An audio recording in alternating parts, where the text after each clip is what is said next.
Hello, and welcome back! We've returned to the Barrens to finish up the last Horde-only area before moving on to the Alliance starting areas. I'm the Azeroth Historian, and without further ado, let's begin! We start in the Crossroads to give the heart sample from Silverpine to Hellbrim. I got a new add-on that makes the quests a bit more immersive, so hopefully it's better than staring at my character's idle animation while I talk. Hellbrim is hoping that studying these hearts will help advance their knowledge of poisons, and our delivery is a welcome one. Just east of Crossroads is an orc hut with a baker outside. He's also selling cooking ingredients. Inside is Dung, a cooking trainer, with what looks to be a dining table feeding the guards. When you talk to Dung, he actually mentions that to learn expert cooking, we need to go to Shadowprey Village in Desolace. This is how we learn things before the wiki.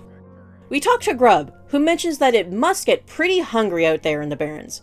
He'll make us a stew if we can bring him some dig rats. The dwarves at the Bael Modan excavation area have been overrun with the rats. We can't call ourselves seasoned adventurers until we've killed a few rats. I waited to pick up this quest as Bael Modan is down by the Razorfens. We can go to Ratchet and grab the quest for Razorfen Kraul now. Blue leaf tubers are a delicacy, but they only grow in Razorfen Kraul, deep in the earth. Even then, you would never find them unless you know where to look. Mebok has trained sniffle-nosed gophers to find them. We can take a gopher, a command stick, and an owner's manual. You can read the entire thing, but the key points are that the crate with the gopher will only open if you're near blue leaf tubers. These are in the trench portion, where the battle boars are. To have them find tubers, you just need to wave the command stick and they will find the nearest tuber. You can wave it again to recall them while they're searching. This is more important as they can run right into hostile mobs while doing this if you haven't killed everything in the trench. If you lose your gopher, you can return to Mebok for a new one. Since we are in Ratchet, we decide to get it over with and go down to Northwatch and its painfully slow escort quest. We decide to get the Canyoneers first, starting with Smith at the top of the Eastern Tower. Sadly, no addition to the head total for this quest. We go to the Southwest Tower for Wesson, then head to the main tower for Captain Fairmount. We collect a couple other people doing this quest as we head up, and easily take down the captain. The party starts the escort of Getherius Firebow, and I quickly find the quest to read it while we fight our way out. The Theramar guards sank his ship and he was the only survivor. They imprisoned him, calling him a threat and enemy to the Alliance. Getherius was just a deckhand on a moonshine transport between Ratchet and Booty Bay. How was he a threat to the great sham of the Alliance? He then asks for help to Ratchet. Now, most escorts, once you get outside the main quest area, do a little, "Oh, I know the way back, I'll see you there" dialogue, and let you get on your way. See the Kaya quest in Stone Talon as an example. No. Getherius wants a personal escort all the way back to the quest giver in Ratchet, through Northwatch and the pirate-infested coast. Get comfortable, because it's going to be a long trip back. After finally getting Getherius back to Ratchet, we can talk to Captain Brightson, who tells us they thought Firebow was long dead. We have earned a place of honor with the Thalodan privateers. We give him the Theramar medals as vengeance for his fallen privateers. We shall be rewarded for finally silencing the guns of the Alliance. Now we can head to Camp Taurajo. After landing in Camp Taurajo, we can find a quillboar in a cage. When you talk to him, he calls himself Mangletooth and explains that his capture can still aid his people. For information on the quillboar attacking the Horde, we need to help him and his people in return. We need to strike at his enemies, the Bristleback tribe. The quillboar are very spiritual, believing they are tied to the power of the earth, and it gives the quillboar strength, especially in war. If we want to know who is attacking the Horde, we need to weaken the Bristleback so the Razormane can take over the Barrens. Thankfully, these are the same quillboar that Mancrick wants tusks from, so we can get 2 quests done for 1 pigman purge. We can talk to Jorn Skyseer, who we were directed to talk to a few episodes ago to continue our hunts. Ishamual, or Speartooth, is the fiercest raptor in the Barrens. He kills because it is his nature to kill. Our next test is to track down this raptor. In order to lure him out, we need to kill a zebra and bring it to a dead tree northwest of Ratchet. If we want to continue our hunting ways, we should visit Malor Stonehoof and Thunderbluff. If I remember correctly, he will direct us to Thousand Needles, so we can complete this quest later. Inside the large tent, we can find a butcher, a leatherworking trainer, a tailoring trainer, and a tailoring leatherworking vendor with a few limited selling patterns. Just outside to the left of the tent is a skinning trainer and a leather armor vendor. The next building is the inn, which only has the innkeeper in it. Across the road, next to the small tent, you can find a forge and Taurajo steel forge. He was posted here to learn from the various travelers the cultures of the Barrens, including about weapons and armor. Thrall thinks there's something to learn even from the quillboar or centaur. The Razorfen tribe to the south has no blacksmiths, but they've started to make sturdier weapons. Taurajo would like a few different types of weapons to learn the techniques they are developing. We should bring him a dagger, a wand, and a shield. There wasn't anything in the small tent, even though there were 2 guards outside of it. Kind of a waste of manpower to guard an empty building. We can head north and start the long process of getting 60 tusks each. I'll spare you another montage as each quillboar can drop 1 to 2 tusks, so we only need to kill 60 to 120 quillboar. We quickly finish off the water seekers needed and move on into other camps for the thorn weavers. Then finish off with the geomancers. After clearing out a couple more camps, we finally have all 60 tusks and can head back to Camp Taurajo. Mangletooth should be happy at the destruction of the bristleback, but instead he is only angry that his tribe has left him to rot in this cage. He helped his tribes, even from a locked cage, and they send no one to help him. He starts telling us the history of the quillboar. Long ago, a battle took place between the gods and Agamagan, the boar god, fell after being defeated in the War of the Ancients. His blood rained down and his bones tore asunder. Great thorns erupted from where his blood touched the earth, and his skull adorns one of the caverns to the south. Along with the thorns, the blood affects the earth as well. It created blood-red stones mixed with other minerals. The bristleback dig them up and carry them for strength in battle and totems for magic. Mangletooth knows how to use this magic. If we bring him shards, he can bless us with the magic of Agamagan. Thankfully, I have plenty of shards after the last quest. Mangletooth continues to explain that the quillboar flock to the thorny areas of the Barrens because they are holy places. But the most holy is Razorfen, as it is where Agamagan's body fell. Razorfen Downs is the cavern that holds his skull. The quillboar believe that the body of Agamagan protects them, and his spirit gives them strength so they can protect him back. We give him the shard, and he claims that it has been a long time since he has held one. Since his people has turned his back on him, he will empower us with Agamagan's power and loose us upon them. 3 leaders of the Razorfen has come from the Kraul to attack the Horde. If we kill them, it will spare the Barrens from the Razorfen tribe. We need to take out Nak, Kuz, and Loch Orkbane and take their skulls. Not just their heads, but remove the skull entirely. Mangletooth doesn't mess around with his head requests. The rest of the quests are just give 4 blood shards and get a 30-minute stat boost or effect.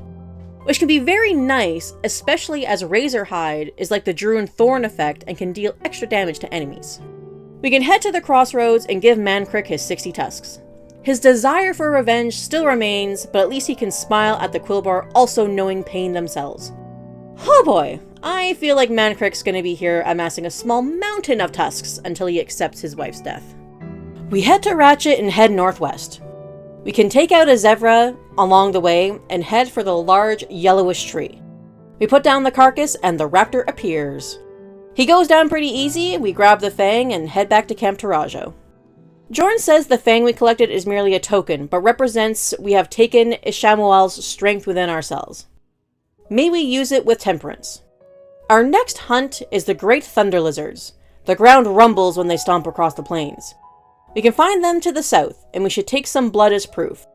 Another drop that definitely should have been 100%, but is not. We head north first to find a Kodo, Lakotamani. We can take it down and pick up its hoof, which is a quest to bring it back to Jorn as proof of a great hunt gaining the strength of the Kodo. We follow a trail of thunder lizards south for blood until we find Owatanka. Taking this one down, we can pick up the tail spike and be directed to bring it back to Jorn. We keep following the thunder lizards south until we have all 3 blood. We are nearby some Kodo, so we hunt them until we find a Kodo liver for the Chen's empty keg. Since it's Also nearby, we head into the Silithid Hills and collect the 20 eggs from the mounds. All the creatures here are scorpions or worms, which is a little weird considering all the other Silithid models. There is a quest drop here, but it comes from a rare monster that can spawn days apart, so after checking a few times, we decided to skip this one quest and look it up for context. Once you kill the Harvester, it drops his head, so we will sadly be missing one head count. It mentions that the creature looks unnatural, as if it does not belong to the Barrens, and we should bring it back to Jorn. When you bring it back to Jorn, all he mentions is that it does not belong to the Barrens, and he cannot tell the nature of the beast as its spirit has fled. It's an ominous herald that only time can reveal the mystery of. We continue to follow the wildlife to finish getting the ingredients for the keg. We find a Thunderhawk saliva gland, and while trying to get the lightning glands from the Thunder Lizards, we find Gan Stormspire. He patrols this road, seeking ways to rid the land of our enemies. The dwarves of Bael Modan have no respect for the land, another classic tauren save the land quest. The dwarves blast and tear their way through the hills, destroying land the tauren used to call home.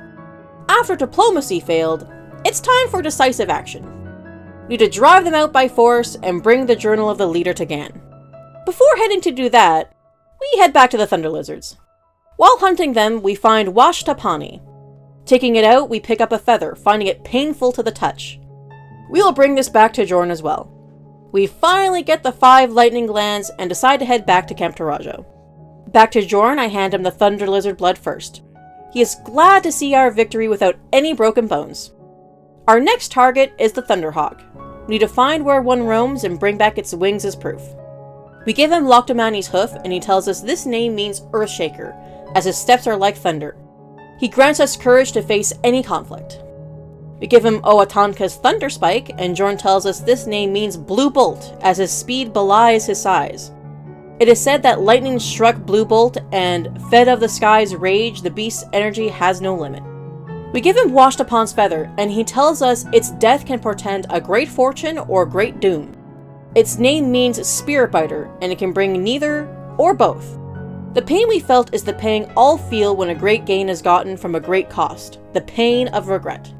We have learned that regret turns to wisdom, and through pain one gains strength. We can head to the crossroads and give the Silithid eggs to Karan. We have pleased him and earned a reward. Not the most riveting quest dialogue after the lectures from Jorn. One more Wind Rider trip to Ratchet and we can give the Trog brew ingredients to Dron.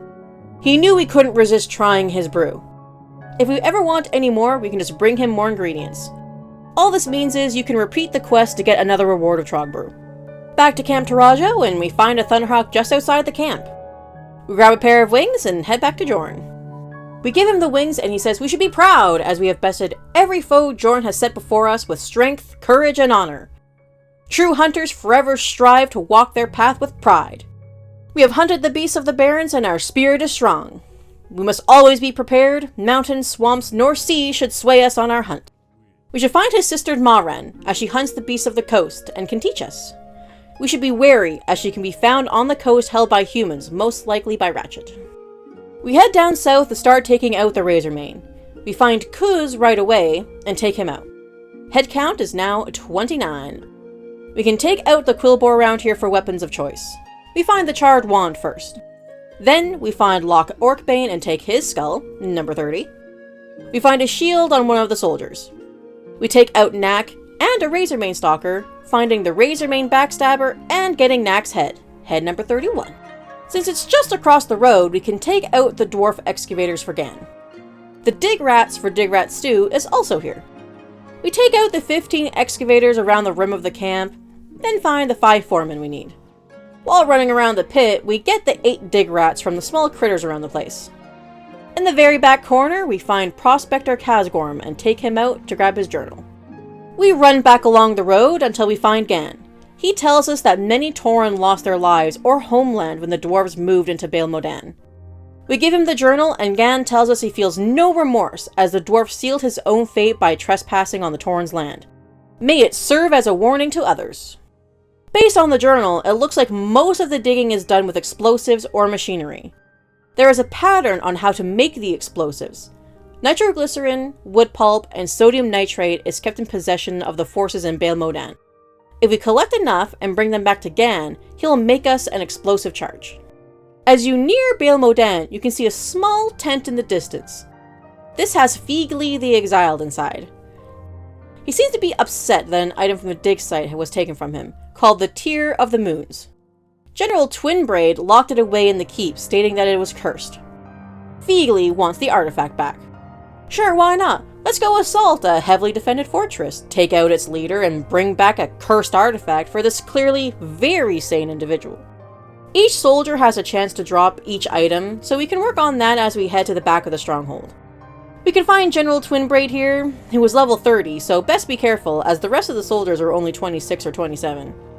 We find the last nitroglycerin from this pack of soldiers before opening the chest at the back and retrieving the Tear of the Moons. Killing a few more soldiers on the way out gets us the last 6 wood pulp and the last 6 sodium nitrate. Back outside, we can give Feegly the Tear of the Moons. He seems very happy to have his cursed gem back. It, unfortunately, also turns him into a trog, and then he dies.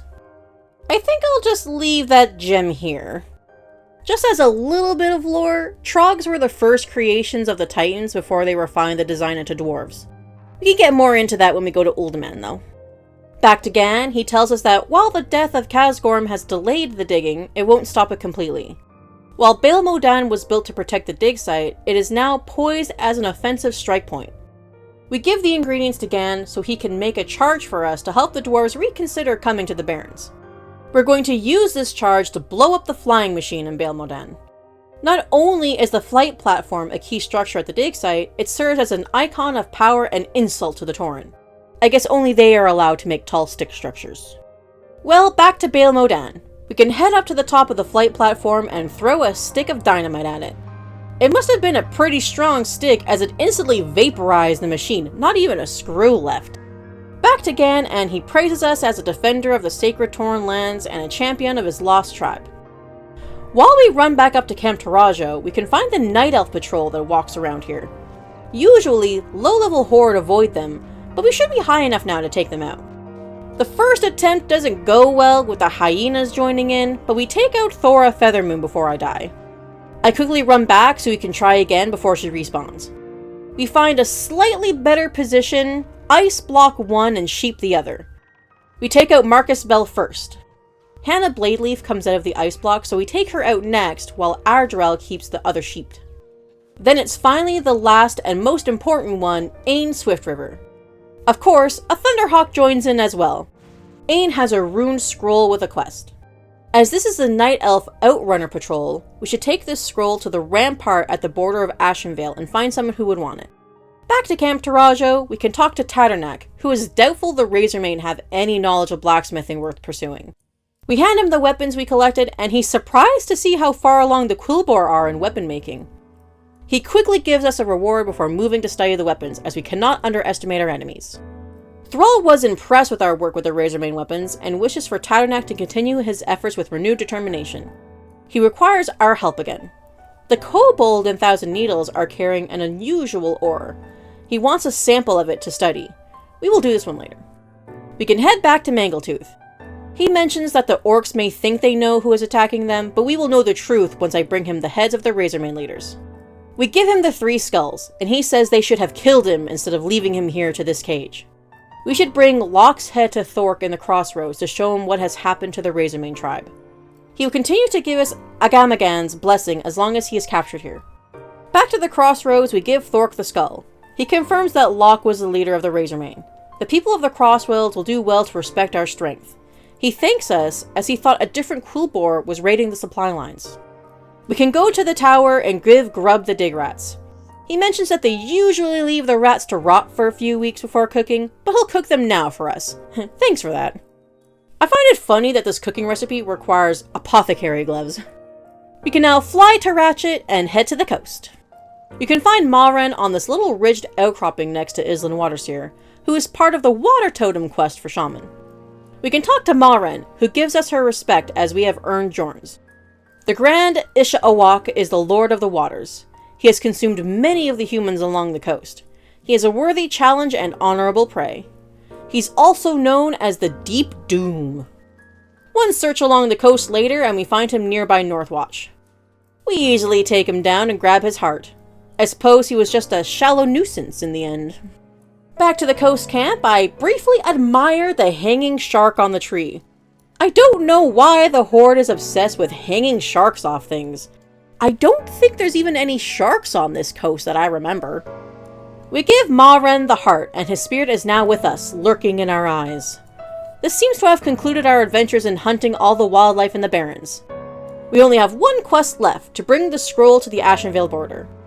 One run from the crossroads later, and we can find Kadrak in the watchtower and give him the scroll. This leads to a quest in Ashenvale, so we can pick this up later. All we have left in the Barrens that we can do at this level is Razorfen Kraul. We have one more quest to pick up for in Thunderbluff. At the main entrance we can find Ald Stonespire in a hut. His tribe inhabited the southern portion of the Barrens before they were driven off their lands. Chargla Razorflank is amassing an army in Razorfen Kraul. We need to bring him her heart so he can die in peace. While we are in Thunderbluff, we can hand in that quest from Jorn to Malor. He's on the Hunter's Rise. He asks if we are ready to travel to distant lands and continue the hunt. This quest is for 1,000 needles and we can grab it later. Since I hit level 28, I'll grab training while I'm here. I grab Aspect of the Hawk rank 3, Menpet rank 3, Arcane Shot rank 4, and Frost Trap, which leaves a puddle of ice that slows enemies by 60%. We gather a party for Razorfen Kraul and make our way in. The Frost Trap becomes very handy in here, as the quillboar run away in fear at low health. They won't be getting very far on an ice lick. We make our way into the first main room that has two sides to it. On the left is a Gem Thorn Curse. He has a chance to drop a blue dagger, but only drops a random green this time. On the right is Death Speaker Jargba. He comes with ads, one of which can heal him, so take them out first. He draws some cloth shoulder pads. We head back to the crossroads and head into the next room. You can find Overlord Ramtusk here. If you don't have a stacked group, I don't recommend pulling this much, as the Death's Head Sage can heal the boss. They go down and he drops the two-handed axe with strength. Too bad we didn't have anyone who wanted it, it's a really good axe. We keep moving ahead across some rope bridges until we find a cave. Inside we find the crawl bats that can give us the guano. Be careful standing too close to these, as they can silence. There's a small group of quillboar holding up a barrier in the back. We can take them out and the barrier goes down. Inside we find a giant boar called Agathalos the Raging. One curiosity search later, and the boars are revered by the quillboar as being the children of Agamagan. This boar was fed crawl guano, which has a maddening and enraging effect to make it into a weapon. Well, being a poop-powered super weapon aside, we can take him out pretty easily. He drops leather pants, and even though they have strength on them, the boost in agility is worth it. I've gone from a red outfit to neon green. I miss transmog. We exit the cave and find the hut with Chargla in it. She casts Chain Lightning, so best to spread out. Good luck, Neely. As she dies, she yells, "Our new allies will avenge us," which is an intriguing mystery. Nothing so far has pointed to the Razormane having any allies. She drops a nice spirit ring. We take her heart and also find a small scroll. We quickly read it. It's a letter to Chargla asking for her cooperation to take the Barrens by offering her power if she joins them. The sender is outside Razorfen Downs for now, and is signed as Ambassador Malson. We should take the scroll to Varimathros, as I suppose we think this might be a Burning Legion demon thing. Below Chargla's hut is a trench with a quest. We head down and clear out the hut to find Willix the Importer. He's happy to finally have rescue. He came here as there was a rumor that Mebok was paying well for red leaf tuber from the Razorfen. He'll make it worth our while if we can get him out of here. This is an escort back to the beginning of the dungeon, but I first need to address something. Willix said he is here as Mebok was looking for red leaf tubers. However, the quest we picked up from Ratchet is called blue leaf tubers. A couple of our party members has also already collected some, and it picks up as blue leaf tubers. The model, however, is completely red. Well, which is it, Blizzard? Are the tubers blue leaf, or are they red leaf? I legitimately thought I had misread it until I looked back at the footage, but no, it's right there, red leaf tubers. No one on the internet has mentioned anything about this either. Have I come across some kind of tuber conspiracy that no one wants me to find out about? Well, mysteriously mislabeled tubers aside, we get Willix through the trench and back up to the main path, and to the entrance of the dungeon. 2 more boar show up to try and stop us before Willix is home free. He gives us our reward right away, which is nice. A new agility ring for me. We head back to the trench to get the rest of our tubers, and I can really show off how this blue leaf tuber gopher is finding red tubers. Well, as long as Mebuk gives me a reward, I'll let it go. 6 tubers collected, we can just hearth out of here instead of running all the way back to Camp Taurajo. We can head to Thunderbluff and give the heart to Ald. It seems like the Razormane moved into that area recently, perhaps having been contained to Razorfen Downs in the past. The need for revenge does seem a bit fresh in the Stonespire Tauren. He is satisfied with his revenge, having driven the quillboar from their holy land as they had done to the Tauren. We can then head to Ratchet and give the red-blue tubers to Mebuk. He seems to accept them for the price of a small container of gems, so I'm going to let the mystery of the tubers go. We'll also get to keep the container as a jewelry box 6-slot bag. There has been a lot more bag rewards in the quest than I remember. We can now take a little journey to the Undercity for the last 2 quests. We can give the Kraul guano to Farinel in the Apothecarium. He doesn't say much, I suppose just happy to start his experiments. We can head to the Royal Quarter and give the small scroll to Varimathras. He recognizes the insignia on the scroll. It's from the Scourge. Malsin is a plagued servant of the Scourge, a diplomat from Lordaeron before the Third War. If the Scourge are trying to get a foothold in Kalimdor, then we must act. The ambassador must be slain and his mission a failure in the eyes of the Lich King. The quillboar in the Razorfen Downs have been growing more powerful with signs of the plague, a sign that a deal was struck. We need to bring his head back as proof of his demise. It'll be a while before we add this to the head count. With that quest done, this is the end of the Horde-only zones. While Thousand Needles, Stone Talent, and Hillsprad have much more to do for the Horde, there is still Alliance quests to be had, so I think it will finally be time to move on to the Alliance starting zones. I can't wait to show you! Please like and subscribe if you enjoyed the video. Thank you all so much for watching. It has been amazing seeing the support and new views for my videos. I do these videos as a sort of hobby, so I'm glad other people are appreciating them. I know most people will be looking forward to the human zones as they have the most detailed story, but I thought it would be nice to keep it in Kalimdor for now, so I decided to start with Teldrassil. See you next time.